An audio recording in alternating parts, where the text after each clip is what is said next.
Assalamualaikum warahmatullahi wabarakatuh. Okay, class, welcome back in English lesson. Now we talk about showing contrast. In this session, we learn about how to use the conjunction or transition to make a showing contrast. Okay, the definition. Showing contrast adalah salah satu kalimat to show contradiction, untuk menunjukkan pertentangan atau perlawanan.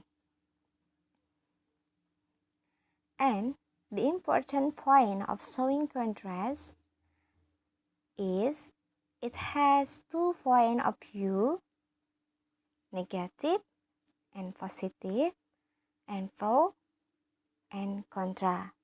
Jadi dalam kalimat ini memiliki dua pandangan yang berbeda atau dua jenis kalimat yang berbeda. Pertama, kalimat positif, kemudian kalimat negatif. Namun, kedua sudut pandang itu, positif dan negatif, tetap berada dalam satu kalimat. Oke. Biasanya dalam showing contrast itu menggunakan conjunction sebagai kata hubung antara kalimat pro dan kalimat kontra atau kalimat negatif dan kalimat positif. Oke, the first conjunction yang biasa digunakan even if, meskipun, unless, kecuali, however, namun, nevertheless, namun juga, in contrast, sebaliknya atau berbeda, and on the other hand, di sisi lain.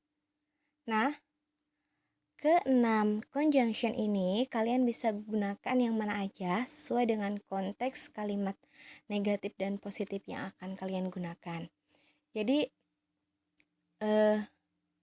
tidak ada pengecualian atau syarat-syarat tertentu ketika harus menggunakan even if, unless, however, cukup sesuaikan dengan konteksnya. Kalimat ini cocoknya pakai even if, unless, atau however. Oke, kembali ke contoh pertama. Even if, yang artinya meskipun, she keep her dog, even if she is sick.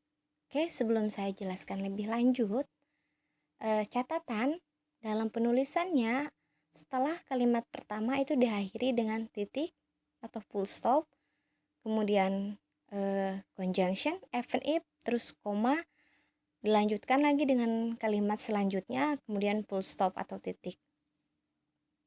Nah, she keep her dog, dia menjaga anjingnya. Even if, meskipun, she is sick, dia sakit. Antara kalimat pertama dengan kalimat kedua itu memiliki contradiction atau perbedaan yang sangat berbeda. Yang satu positif karena dia menjaga anjingnya, itu termasuk kalimat positif. Kemudian she is sick itu kalimat negatif. Artinya tidak ada sinkronisasi antara sakit kok menjaga anjing ya. Katanya sakit tapi menjaga anjing. Nah, tapi jika situasinya demikian, mau membuat jenis kalimat demikian, maka itu termasuk showing contrast atau kalimat pertentangan. Maka harus menggunakan conjunction untuk menyambungkan dua kalimat yang contradiction atau yang bertentangan. Oke, yang kedua pun sama, unless, kecuali, he will sing a song unless you won't hear him. I will never love you unless we meet again. Itu sama antara kalimat pertama dengan kalimat kedua pun memiliki point of view pro dan kontra atau positif dan negatif, kemudian digabungkan dengan conjunction, unless ya, artinya kecuali. I will never love you. Saya tidak pernah mencintaimu. Unless, kecuali we meet again, kita ketemu lagi. Jadi kalimat pertama itu udah mutlak negatif ya, tidak pernah negatif. Tidak akan pernah. We meet again, kita bertemu lagi. Kemudian digabung dengan kalimat selanjutnya, jadi ada kemungkinan bisa mencintai dia jika ketemu lagi. Nah, itu juga salah satu jenis kalimat contradiction atau pertentangan. Yang ketiga, however, namun. Contohnya, Mariana is sick. However, she could sing perfectly. Merino is sick. Merino itu sakit. Merino sakit. Namun, she could sing perfectly. Dia dapat bernyanyi sangat sempurna atau sempurna. Antara kalimat pertama dengan kalimat kedua, it's very different. Dan kontradiksi, kontra banget. Karena yang satu pro, yang satu kontra atau negatif dan positif. Tapi digabungkan dengan conjunction yang tepat, maka akan membuat sebuah kalimat pertentangan atau kebalikannya. Selanjutnya pun sama, nevertheless, namun artinya some people like playing TikTok. Nevertheless, I don't have any TikTok account. Beberapa orang dapat bermain TikTok, namun saya tidak punya akun TikTok. Tentunya ini sangat bertolak belakang. Katanya bisa bermain TikTok ya, beberapa orang bisa, tapi saya nggak punya akunnya, berarti saya tidak suka dong. Kontradiktif antara many people dengan saya, I. Digabungkan menggunakan nevertheless menjadi sebuah showing contrast atau kalimat pertentangan ya.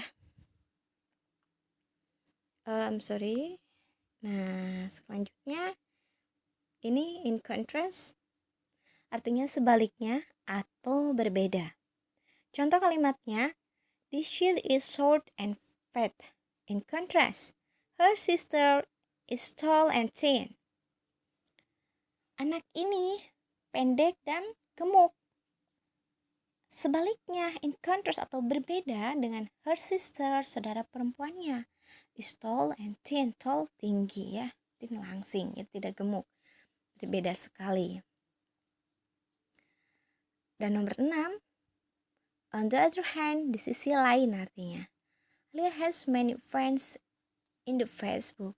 Alia punya banyak teman di Facebook.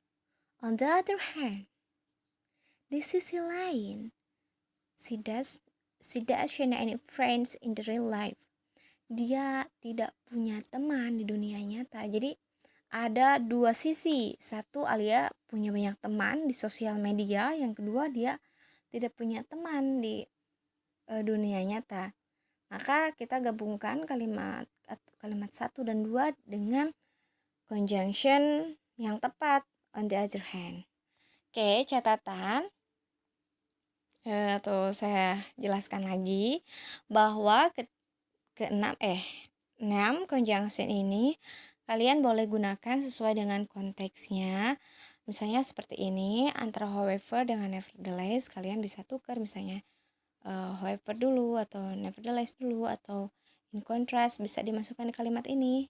Di kalimat yang misalnya in contrastnya kita masukkan di sini. Mariano is sick. In contrast, she could sing perfectly. Nah, kita juga bisa memasukkan di kalimat yang ini. Jadi ini fleksibel sekali ya. Dan biasanya showing contrast itu digunakan dalam sebuah diskusi atau debat, biasanya kita sering menggunakan, atau dalam dialog-dialog sehari-hari. Oke, mudah-mudahan materi dari saya dapat dipahami oleh rekan-rekan yang sudah menonton atau oleh anak-anakku yang sedang menonton atau menyaksikan. Mudah-mudahan ilmunya is very useful, bermanfaat sekali untuk kalian ya. Thank you. Assalamualaikum warahmatullahi wabarakatuh.